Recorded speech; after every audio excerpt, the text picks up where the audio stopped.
Le livre du ciel, tome 2. 19 septembre 1899. Fruit de la foi, de l'espérance et de la charité, deuxième partie.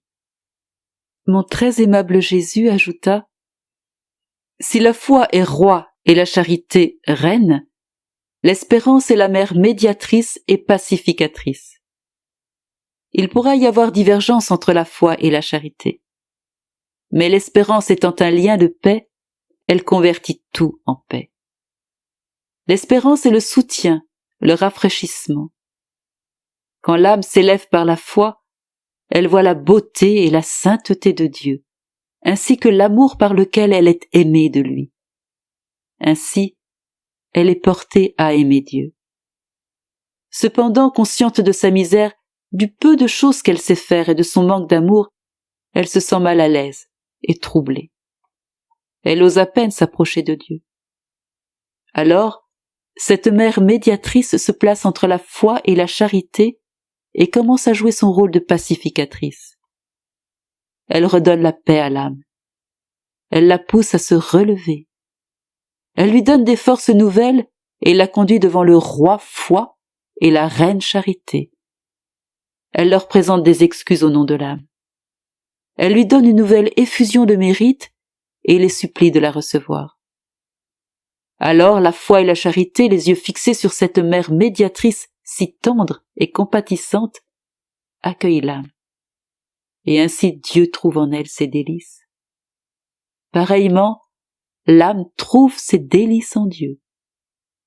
Ô sainte espérance, comme tu es admirable! Une âme remplie de toi est semblable à un noble voyageur en marche pour aller prendre possession d'une terre qui sera toute sa fortune. Comme il est inconnu et qu'il traverse des terres qui ne lui appartiennent pas, certains se moquent de lui, d'autres l'insultent, certains lui arrachent ses vêtements, d'autres vont jusqu'à le battre et même à le menacer de mort. Que fait le noble voyageur au milieu de toutes ces contrariétés? En est-il troublé? Pas du tout. Au contraire, il se moque de ceux qui lui font toutes ces difficultés. Car il est convaincu que plus il souffrira, plus il sera honoré et glorifié lorsqu'il prendra possession de sa terre. Il incite même les gens à le tourmenter davantage. Il reste toujours calme et jouit d'une paix quasi parfaite. Au milieu des insultes, il reste tellement calme qu'il dort dans le sein de son Dieu tant désiré, alors que d'autres autour de lui demeurent éveillés. Qu'est-ce qui donne une telle paix et une telle fermeté à ce voyageur? C'est l'espérance des biens éternels. Comme ils lui appartiennent de droit, il est prêt à tout pour les posséder. En songeant qu'ils seront à lui, il les aime de plus en plus. C'est ainsi que l'espérance conduit à l'amour. Comment décrire tout ce que mon bien-aimé Jésus me montra? Je préférerais ne rien dire. Mais je constate que Dame Obéissance, au lieu de se montrer amicale, prend l'allure guerrière et s'empare de ses armes pour me faire la guerre et me blesser. Oh, je t'en prie, ne prends pas si vite les armes. Rentre tes griffes, calme-toi. Car je vais t'obéir de mon mieux, afin que nous restions amis. Quand une âme est plongée dans l'immense mer de la charité, elle connaît d'ineffables délices et elle savoure des joies indicibles. Tout devient amour en elle. Ses soupirs, ses battements de cœur et ses pensées sont autant de voix mélodieuses qu'elle fait résonner aux oreilles de son Dieu qu'elle aime tant. Ses voix sont remplies d'amour et appellent Dieu. Et lui, attiré et blessé par elle, réplique par ses propres soupirs et battements de cœur, ainsi que par tout son être divin, appelant continuellement l'âme à lui. Qui pourrait dire à quel point l'âme est blessée par ces appels divins?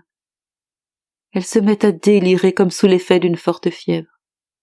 Elle court, presque folle, et va se plonger dans le cœur de son bien-aimé afin d'y trouver un rafraîchissement. Elle boit à torrents les délices divins.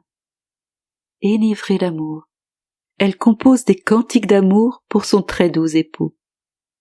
Comment dire tout ce qui se passe entre l'âme et Dieu? Comment parler de cette charité qui est Dieu lui-même? Je vois une lumière immense, et mon esprit en demeure stupéfait. Je me fixe tantôt sur un point, tantôt sur un autre. Alors que j'essaye de décrire ce que je vois, je ne fais que balbutier. Ne sachant que faire, je garde le silence pour l'instant. Je crois que Dame Obéissance me pardonnera, car si elle se fâchait contre moi, elle n'aurait pas raison cette fois. Elle aurait tous les torts, puisqu'elle ne m'a pas donné une plus grande facilité d'expression. Avez-vous compris, très révérende Dame Obéissance? Gardons la paix, sans argumenter davantage.